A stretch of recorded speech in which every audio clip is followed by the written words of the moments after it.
श्रोता प्रेमियों, मैं रामसागर शास्त्री आप लोगों के समक्ष रखने जा रहा हूं एक प्रसंग, कीचक वध। देखिए, पांडवों ने अपने वनवास के 12 वर्ष पूर्ण कर लिए। 1 वर्ष का अज्ञातवास शेष रह गया। आज उन्होंने व्यास जी का ध्यान किया। व्यास जी प्रकट हो गए। धर्मराज ने उनसे हाथ जोड़कर निवेदन किया कि 12वां वर्ष पूर्ति पर है, 13वां सन्मुख आया है, 13वां सन्मुख आया है। अब गुप्तवास के लिए हमें प्रभु क्या निश्चय ठहराया है। भगवान, अब हम 13वां वर्ष कहाँ व्यतीत करें? एक तो हम लोग स्वयं अज्ञान हैं, दूसरे साथ में स्त्री भी है, इसलिए आप ही कोई मुझे रास्ता बताएं। व्यास देव कहने लगे, तजो सोच नर ना हो, अब विराट नृप के यहाँ कर डालो निर्वाह। व्यास जी ने कहा, राजन चिंता करने की जरूरत नहीं है, 13वां वर्ष राजा विराट के यहाँ जाकर व्यतीत कर डालो। राजन, यह समय राजसीपन का नहीं है। दीनता, छलबल और चतुराई से समय गुजारना पड़ेगा। जो सारी सृष्टि की देखभाल करने वाले हैं, वही भगवान तुम्हारी भी देखभाल करेंगे। इतना कहकर व्यास जी वहां से चले गए।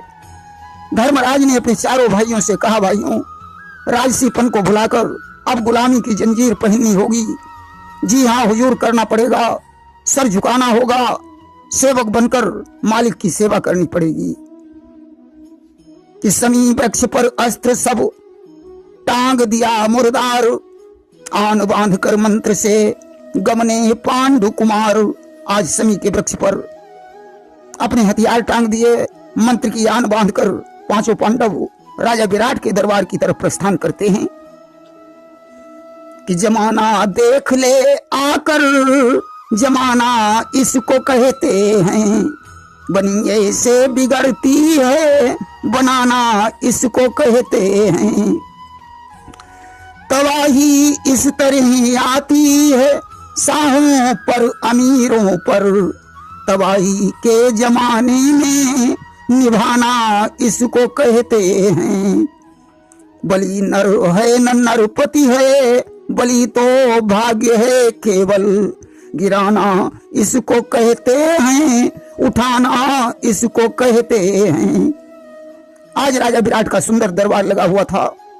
सारे मंत्रीगण और सरदार वहां बैठे हुए थे।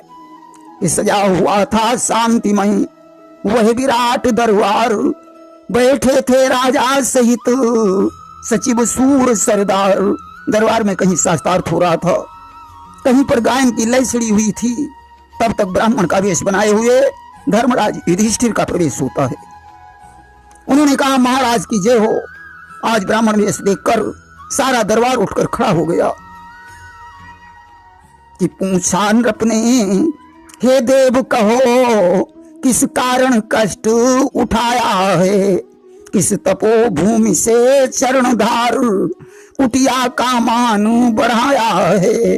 राजा विराट ने कहा, आइए द्विजवर, राज दरबार में आपका स्वागत है।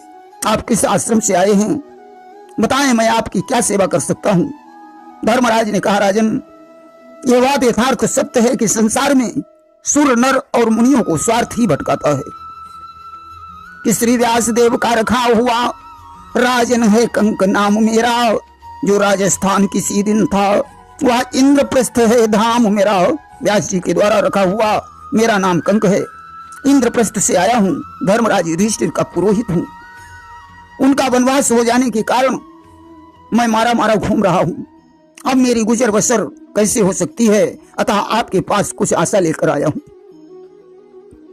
कि राजा बोला, सौभाग्यनाथ, दास भी तुम्हारा अनुचर है, रहिए भगवान शांति के साथ, यह धर्मराज का ही घर है। राजा ने कहा, कोई बात नहीं विप्रदेव, आप मेरे घर पर रहें, इसे धर्मराज का ही घर समझो। इस प्रकार धर्मराज वहां ठहर जाते हैं। तब तक रसोईया का वेश बनाए हुए विशाल काय पवन पुत्र भीम ने दरबार में प्रवेश किया। कि क्षण ही भर पीछे वहां पहुंचे पवन कुमार, वहां आकार निहार कर सहम उठा दरबार। भीम का विशाल शरीर देखकर सारा दरबार भयभीत हो गया। सभी को ऐसा लग रहा था कि यह वीर झगड़ा करने के लिए आया है। आज हिम्मत जुटाकर राजा विराट ने प्रश्न किया कि पूछा नृपति विराट ने, हो भाई तुम कौन, नाम ग्राम कुछ तो कहो, खड़े हुए क्यों मौन। हे भाई आप कौन हैं, आपका क्या नाम है, कहां से आए हैं, आपका क्या काम है। भीम ने कहा राजन क्या बताऊं, कहने में शर्म आती है, अपनी करुण कथा व्यथा बन जाती है कि यह जन जयंत कहलाता है, धर्म का तुक्ष अनुसारी है, उनके पीछे बेकारी है, पेट के लिए लाचारी है। मेरा नाम जयंत है, मैं धर्मराज युधिष्ठिर का रसोइया हूँ। धर्म का वनवास हो गया, मैं मारा मारा घूम रहा हूँ। अगर आपके यहाँ इस सेवक को कुछ काम मिल जाए तो आपकी महान कृपा हो जाए। नृप बोले जब धर्म की है तुमको पहचान, तो मेरे भी बंधुवर हो तुम अंग समान।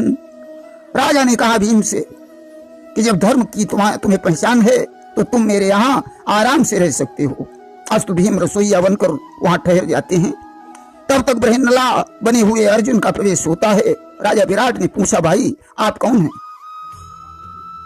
कि परिचय पूरा पार्थ ने कहा, स्वामी मैं एक गवैया हूँ, गंधर्वी राग जानता हूँ, सुरतालों का परखैया हूँ। अर्जुन ने कहा राजन मैं बृहन्नला हूँ, गंधर्वी राग का मुझे अच्छा ज्ञान है, सुरतालों की पहचान है, मैं धर्मराज युधिष्ठिर के दरबार का याचक हूँ।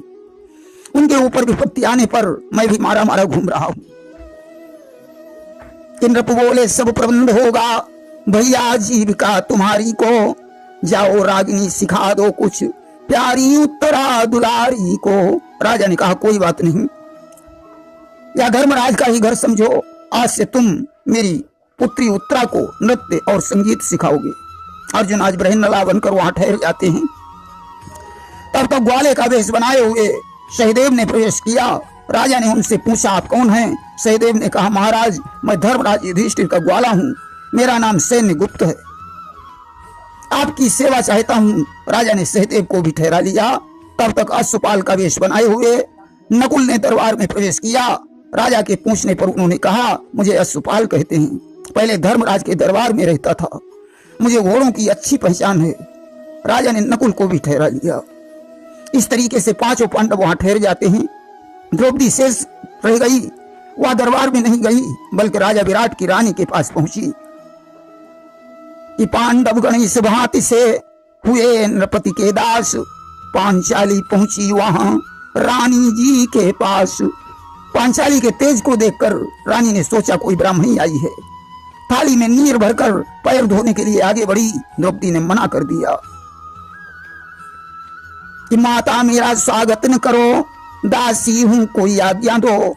हे दयामयी यदि देवी हो तो कुछ सेवा की भिक्षा दो।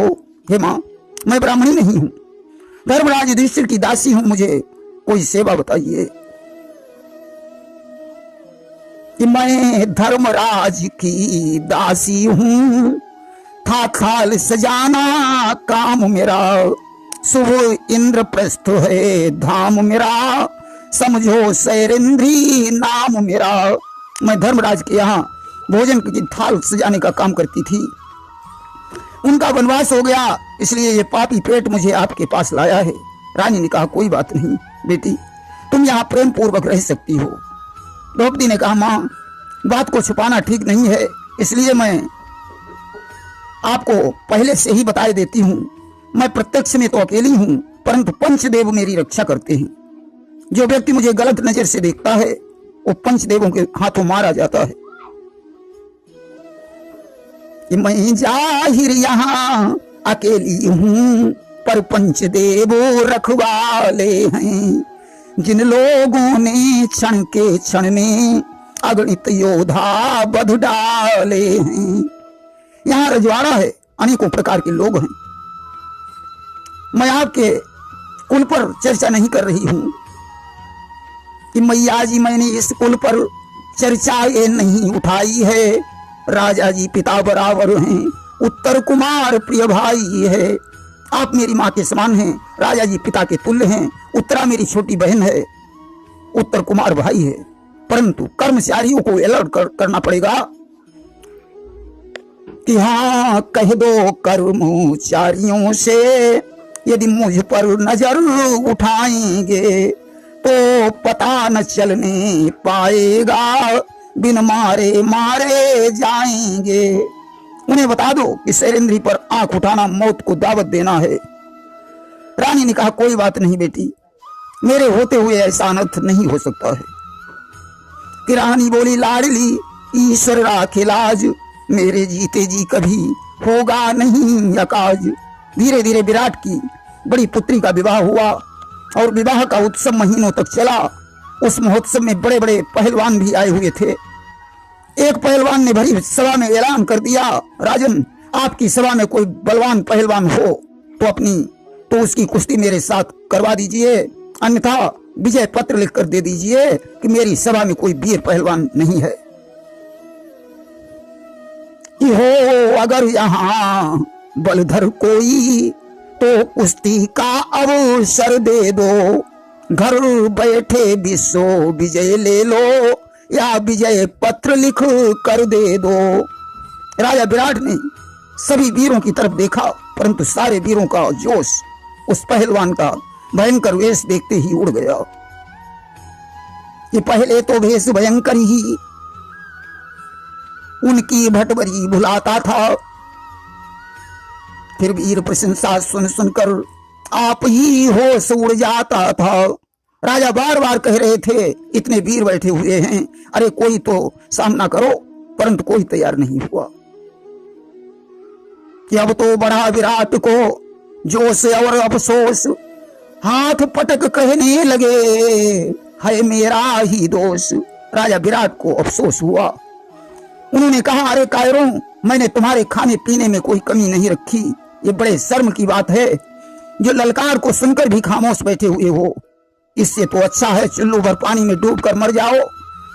अगर इस पहलवान से लड़कर मर जाते तो कम से कम इतना तो कहने को हो जाता कि अमुक वीर ने उसका सामना किया किंतु मारा गया। अरे मरना तो है ही, आज नहीं तो कल मरोगे, परंतु इस प्रकार मरो इस संसार में तुम्हारा नाम अमर हो जाए। लाख जोश देते रहे, लाख दिया धिक्कार, किंतु न साहस कर सका एक सूर सरदार। राजा ने बार बार कहा, परंतु फिर भी किसी वीर पर पानी नहीं चढ़ा। कहा अंत में भूप ने, है किस जगह जयंत, समाचार सुनकर उठा उसी समय बलवंत। राजा ने कहा, जयंत कहाँ है? आज नाम को सुनकर भीम उठकर खड़े हो गए। महाराज आदेश, कहा इस पहलवान से टक्कर लो। भीम ने कहा, जैसी आपकी आज्ञा। आज भीम पहलवान के पास पहुंचा। उसने कहा, भैया बेकारी से बेगार अच्छी है, तुम भी यहाँ पर मेहमान हो और हम भी यहाँ पर मेहमान हैं। राजा की आज्ञा से आओ, हम और तुम मिलकर जनता का चित्त प्रसन्न करते हैं। सांप भी मर जाए और लाठी भी न टूटे, कि इसलिए जरा हिल मिल करके नाटकशीली लाठनी रहे। सांप भी बहम का मर जाए, लाठी भी साबित बनी रहे। अरे भैया, मैं तो एक रसोइया हूं, दांव पेंच का मुझे ज्ञान नहीं है। पहलवान ने कहा, मैं नाटक नहीं कर सकता हूं। सच्चा खेल होगा, या तो तुम मेरे हाथों मारे जाओगे या मैं तुम्हें मार डालूंगा। भीम ने बहुत कुछ समझाया, परंतु पहलवान नहीं माना। भीम ने कहा, अच्छा ठीक है, मैं तुम्हारी बात को स्वीकार करता हूं। आज दोनों योद्धा ताल ठोंक कर आगे बढ़े। दोनों में हाथापाई होने लगी। अस्त हुआ क्या कि मल्ल का एक घूसा खाकर बलधर जयंत कुछ बिचल गया, पर भटका घूसा पड़ते ही प्रतिभटका दम ही निकल गया।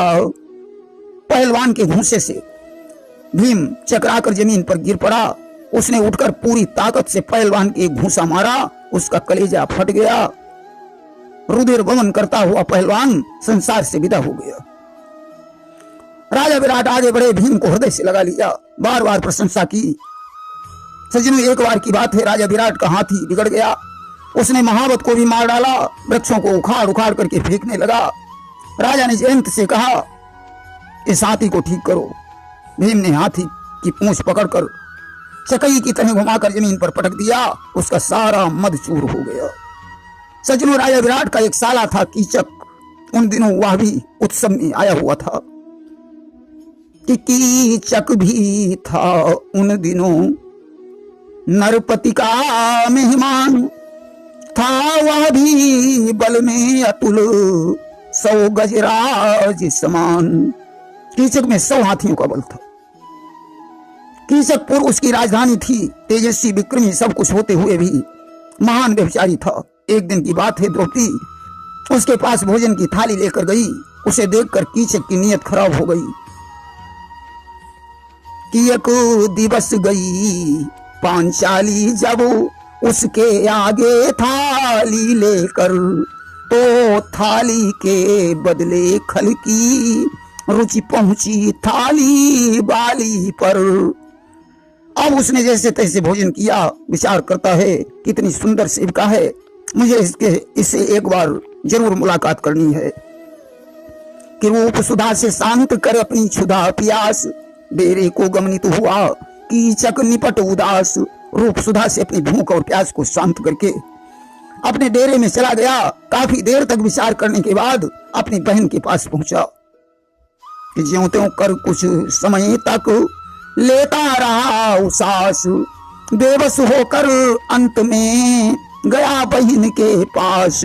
उसने अपनी बहन से कहा, बहन गुस्ताखी माफ हो, बात मर्यादा के विरुद्ध है, कहने में शर्म आती है, कारण तुम हमारी बहन हो, किंतु मैं करूं तो क्या करूं, मुझे सारी रात नींद नहीं आती है। बहन ने कहा, क्यों?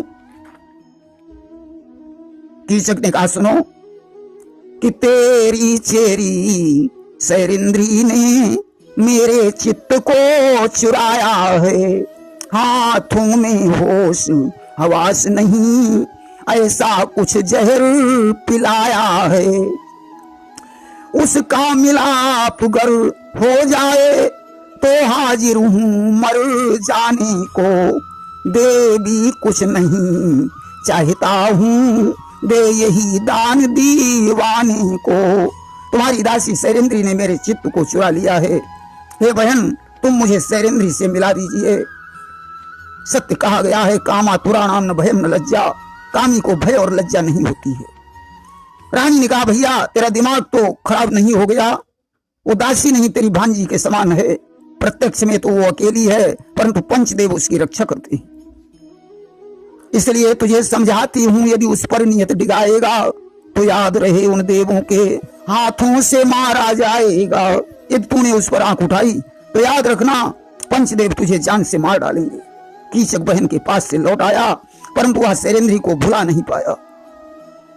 गई देवी फिर थाल ले वहीं झुकाए माथ, मौका पाकर नीच ने पकड़ लिया चट हाथ। द्रौपदी भोजन की थाली लेकर कीचक के पास पहुंची। उसने मौका पाकर द्रौपदी का हाथ पकड़ लिया और बोला, देवी मैं तेरी दया की भीख चाहता हूं। द्रौपदी ने कहा, राजन मेरा हाथ छोड़ो। अरे मैं पराई स्त्री हूं, पर नारी जूठी पत्तल के समान होती है। पर नारी पर दृष्टि उठाने से रावण का सर्वनाश हो गया। कीचक ने कहा, मैं सब कुछ जानता हूं, परंतु मेरा मन नहीं मान रहा है। द्रौपदी ने कहा, राजन तुम्हें मालूम होना चाहिए कि मैं पंचदेव की छत्र छाया में रहती हूं, कि यदि मेरे कर्म कुकर्मों का वे देव पता पा जाएंगे तो मैं भी मारी जाऊंगी, आप भी न बचने पाएंगे। यदि इस बात का पता पंचदेवों को चल गया तो वे मुझे भी मार डालेंगे और आप भी मारे जाएंगे। इसलिए इस विचार को बदल दीजिए। उसी समय कुछ राज्य की हुई समस्या पेश, कीचक को जाना पड़ा वापस अपने देश। उसी समय कुछ राज्य की समस्या आ गई, कीचक अपने राज्य को चला गया, परंतु शरीर ही लेकर गया, मन को सैरेंद्री के पास छोड़ गया। जब उसे चैन नहीं आया तो उसने अपनी दूती को बुलाकर सारी कहानी बताई और उसे सैरेंद्री के पास भेज दिया। मौका पाकर दूती ने सैरेंद्री से कहा, बेटी कौओं के बीच में कोयल का होना शोभा नहीं देता। तेरे शरीर की सुंदरता रानी के समान है, परंतु तू गैरों के टुकड़े खा रही है। शैलेंद्री ने कहा, चाची मनुष्य बलवान नहीं होता, समय बलवान है। मैं पहले रानी ही थी परंतु फिर भी हैरानी थी। आज मैं नौकरानी हूं फिर भी हैरानी है। जब संपत्ति ठहर नहीं सकती है तो विपत्ति भी नहीं ठहरेगी। दूती ने कहा, बेटी तदबीर जिसे करके दिखाती है उसी को तकदीर कहते हैं। अगर तू मेरी बात मान ले तो तेरी सारी विपत्ति पर पानी फिर जाए। कि मेरी माँ ने तो रानी बना दूं अभी तेरी विपदा को पानी, बना दूं अभी मेरी माँ ने तो रानी। कि तेरी शोभारती के मान को घटाती है मगर अफसोस तू गैरों के टुकड़े खाती है। और चाहे तो जिंदगानी बढ़ा दूं अभी तेरी विपदा को पानी, बना दूं अभी मेरी माँ ने तो रानी। आज इस तरीके से कहने लगी कि चल मेरे साथ, अगर बेटी तो विपदा को पानी कर दूं, पट बदलेगी तब बदलेगी, पहले तो पटरानी कर दूं। तू आज ही मेरे साथ चल, मैं तुझे पटरानी बना देती हूं। शैलेंद्री ने कहा, वो कैसे? बोली, कीचक के द्वारा। जो ही कहा कीचक के द्वारा, शैलेंद्री को गुस्सा आ गया। उसने घूंसा और लातों के द्वारा दूती का सत्कार किया। रोती चिल्लाती हुई दूती वहां से भाग खड़ी हुई। उसने कीचक को जाकर सारी कहानी बताई कि शैलेंद्री का जब सुना कीचक ने व्यवहार तो विराटपुर के लिए चला दूसरी बार। आज शैलेंद्री के व्यवहार से क्रोधित होकर कीचक विराटपुर में पहुंचा। शैलेंद्री ज्यों थाली लेकर कीचक के पास पहुंची कि पाते ही एकांत ने पकड़ लिया तत्काल, थाल फेंक कर हाथ से कहा कृपाण निकाल। उसने थाली को उठाकर फेंक दिया। शैलेंद्री का हाथ पकड़ा और म्यान से तलवार निकाली। कहने लगा कि हत्यारिन जल्दी से बतला, क्या मेरा कहना करती है या मरने वाले के हाथों बेमौत आप ही मरती है। अरे दुष्टा, अब तुम बता मेरा कहना करेगी या मेरे हाथों बिना मौत के मरेगी। शैलेंद्री ने ली समझ है कुसमई की यार, क्षण भर में बन जाएगा तिल की ओट पहाड़। शैलेंद्री ने विचार किया या कुसमय का समय है, क्षण भर में बना बनाया खेल बिगड़ जाएगा। अगर हाँ करती हूँ तो ये दुष्ट मेरा धर्म नष्ट कर देगा, इनकार करती हूँ तो यह मुझ पर आक्रमण कर देगा। पांडवों को पता चलेगा, वे इसे मार डालेंगे। इसके मरते ही कौरव मंडल में खबर फैल जाएगी, वे हम लोगों की तलाश में लग जाएंगे। पहचान होने पर फिर से वनवास भोगना पड़ेगा।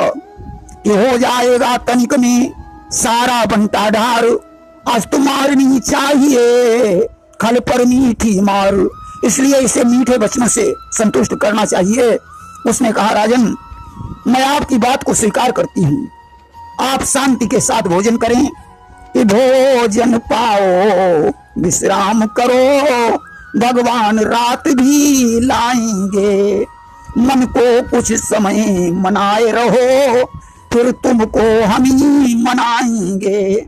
आज द्रौपदी ने झूठा वादा कर दिया कि नत्य भवन महरहीन मझारा, हो मिलाप हमार तुम्हारा। हमारी तुम्हारी मुलाकात रात्रि काल में नृत्य भवन में होगी। कीचक ने कहा, ठीक है अब तुम जा सकती हो। आज द्रौपदी ने मौका पाकर धर्मराज के पास पहुंचकर सारी कहानी बताई कि धर्मेश धर्म की फिक्र करो, अब आंच धर्म पर आती है। गैर की गुलामी महाराज भिक्षा से भी दुख दाती है। ये धर्मराज मेरा धर्म जाने वाला है, पति के होते हुए उसकी पत्नी पर कोई आंख उठाए उस पति को धिक्कार है। आज कीचक ने मेरे हाथ को पकड़ा है, मैंने उससे रात में मिलने का झूठा वादा कर दिया। इसलिए हे नाथ, अब तुम हमारे धर्म की रक्षा करो। द्रुपद सुता ने धर्म को बतलाया सब हाल, नजर झुका कर रह गए धर्मराज प्रणपाल। आज धर्मराज ने द्रौपदी के वचनों को सुनकर अपनी नजर नीची कर ली। इधर करयाह को यही बोले, देवी न मुझे लाचार करो। जो सबकी सुनने वाले हैं उन प्रभु से विनय पुकार करो। यदि हम कुछ कर ही सकते तो कौन सा काम आसान न थे। जब वो भरी सभा में रोती थी क्या वहां हमारे कान न थे। इसलिए हमारा बल लेकर फिर चौपड़ का पासान करो। अपने सतव्रत पर अटल रहो, हम दासों की आसान करो। कि जो प्रगटे थे साड़ी बनकर फिर प्रगट कलाधारी होंगे। हे प्यारी उनसे आशा कर फिर आड़े बनवारी होंगे। धर्मराज ने कहा, प्रिय तुम्हारी ये करुण कथा मैं नहीं सुन सकता हूँ। अरे जब भरी सभा में तुम रो रही थी तो उस समय क्या मेरे कान नहीं थे। तुम्हें अपने सत्य पर अटल रहना होगा। मुझे पूर्ण विश्वास है भगवान तुम्हारी लज्जा नहीं जाने देंगे। द्रौपदी ने सोचा धर्मराज मेरी लज्जा नहीं बचा सकते हैं। आज अर्जुन के पास पहुंची कि बोलियो प्रणधारी सचेत अब कर से नारी जाती है। ओ आन बान वाले स्वामी अब आन तुम्हारी जाती है। सत धर्म मेरा होबे न खाक दासी नाथ के सहारे है। हे लज्जापति ये याद रहे अब लज्जा हाथ तुम्हारे है। हे प्रणधारी पार्थ आज मेरी इज्जत का सवाल है। तुम्हें कीचक का वध करना होगा। अर्जुन ने भी अंत में मस्तक लिया झुकाए, कहा प्रिय असहाय हूं क्या कर सकूं सहाय। कि जो कान आन को सुनते थे पार्थ के रहे बे कान नहीं। जिस पर अभिमान एक दिन था बेतरकस और कमान नहीं। जो कान आन को सुनते थे अर्जुन के वो कान नहीं हैं जिन पर मुझे आन मान का अभिमान था। वे तर्कस और कमान नहीं है। और आज मुझे पता चला गुलाम बनना कितना कठिन होता है। प्रिय जब धर्मराज ने इनकार कर दिया तो मैं आपकी रक्षा कैसे कर सकता हूं। द्रौपदी ने नकुल और सहदेव से इजहार किया, उन्होंने भी रक्षा करने से इनकार कर दिया। अब द्रौपदी लाचार होकर भीमसेन के पास पहुंची और बोली कि भटराज भीम केवल तुम तक अब इस दुखिया की आशा है। अन्यथा मुझे भी सास हुआ दुनिया का एक तमाशा है। धर्म से धीर पार्थ से वीर सब स्वार्थ मात्र के चेहरे हैं। संकट में मेरे हुए नहीं तो क्या समझूं वे मेरे हैं। उनका उत्तर ले आई हूं अब अपनी सम्मति प्रगटा दो। प्रण करो प्रिया की लज्जा पर या जहर कहीं से मंगवा दो। हे बलरारी भीम अब सिर्फ मुझे तुम्हारी ही आशा है। धर्मराज और पार्थ संकट में मेरे नहीं हुए तो उन्हें क्या मैं अपना समझूं। अब आप या तो मेरी रक्षा करें या कहीं से जहर लाकर मुझे दे दें जिसे पीकर मैं अपना प्राणांत कर दूं। बड़ा भीमसेन जैसे योद्धा को यह बात कहां गवारा थी। उसने कहा द्रौपदी तुम्हें किसी के पास जाने की जरूरत ही नहीं थी। यह बात तुम मुझे पहले ही बता देती। धर्मराज और अर्जुन तो इस बात को डरते हैं कि कहीं भेद न खुल जाए जो फिर से वनवास भोगना पड़े। डरते हैं धर्म पार्थ मन में छुपने का भेद न खुल जाए, मतलब के पुतले की मिट्टी बन बन कर कहीं न धुल जाए। मेरे आगे 13 तो क्या 1300 वर्ष प्रवास मिले, पीने को गम के आंसू हों, खाने को सूखी घास मिले। अरे मेरे सामने 13 वर्ष क्या 1300 वर्ष का वनवास आए उसे भी मैं भोगने को तैयार हूं, परंतु बेइज्जत से जीना मुझे गवारा नहीं है। तुम इसी जगह विश्राम करो, मैं नारी बनकर जाऊंगा। हे प्रिय प्रतिज्ञा करता हूं कीचक को मार गिराऊंगा। तुम यहीं ठहरो, मैं तुम्हारी साड़ी पहनकर नृत्य भवन में जा रहा हूं। मैं प्रतिज्ञा करता हूं आज कीचक मेरे हाथों से जीवित नहीं बचेगा। कि मोहि युधिष्ठिर केर दुहाई और कीचक बधऊ जियत नहीं जाई। आज भीम ने साड़ी पहनी, श्रृंगार करके नृत्य भवन में पहुंचा कि नृत्य भवन मह बैठो भीमा और दीप बुझाई क्रोध कर जीमा। बड़े गुस्से में भीम बैठा हुआ कीचक का इंतजार कर रहा था। आज कीचक आया। कीचक ने द्रौपदी समझकर भीम का पहुंचा पकड़ा। भीम ने कीचक का पहुंचा पकड़ लिया। अब तो कीचक की समझ में आने लगा कि यह शैलेंद्री नहीं है, कोई और है। भीम ने कहा, कीचक, मैं धर्मराज की प्रतिज्ञा कर चुका हूं, तुझे आज जिंदा नहीं छोड़ूंगा।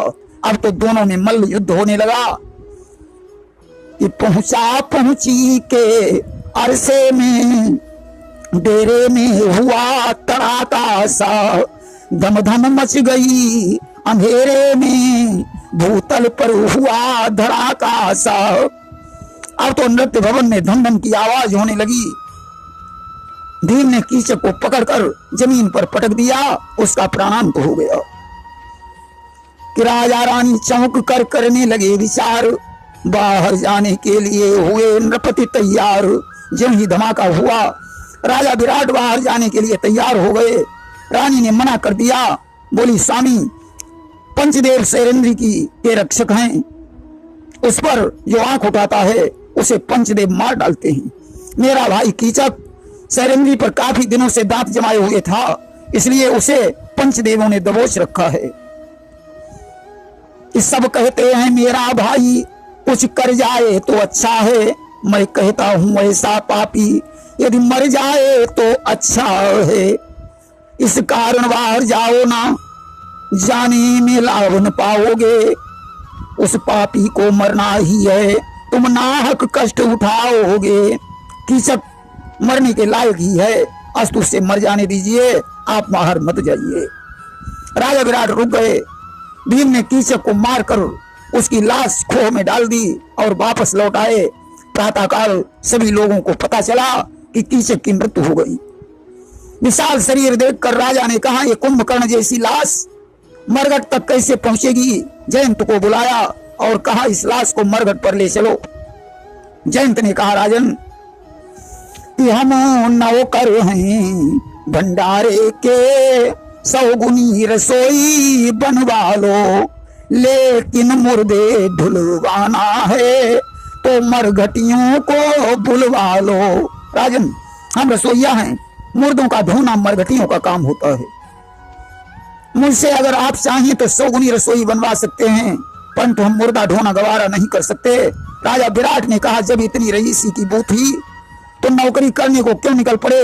यह धर्मराज का लिहाज है जो मैंने तुम्हें शरण दे दी, अन्यथा मैं तुम्हें एक दिन भी नहीं ठहरने देता। आज धर्मराज का नाम सुनकर भीमसेन ने कान पकड़े, बोले, राजन, गलती हो गई है, क्षमा करना। आप मेरे भोजन का प्रबंध करें, मैं कीचक क्या उसका सारा परिवार मरघट तक पहुंचा दूंगा। आज भोजन करके भीमसेन ने कीचक को पीठ पर डाला और मरघट तक पहुंचा दिया। चिता में कीचक की लाश को जला दिया, परंतु किस्सा अभी खत्म नहीं हुआ। कीचक 100 भाई था कि वह सब मिलकर के आ पहुंचे। घर घर में कलह मचाने लगे। भाई के मरने का बदला दीनों को मार चुकाने लगे। वो सभी भाई प्रजा को तंग करने लगे। विराट ने कहा, वीरों, कीचक तो मर ही गया, क्या तुम भी मरना चाहते हो। कीचक का शत्रु कोई मनुष्य नहीं है। गंधर्व जाति के योद्धा ने बलधर कीचक को मारा है। जाओ उससे संग्राम करो, वह असली शत्रु तुम्हारा है। वो गंधर्व जाति का योद्धा है, जाओ उससे युद्ध करो, वही तुम्हारा असली शत्रु है।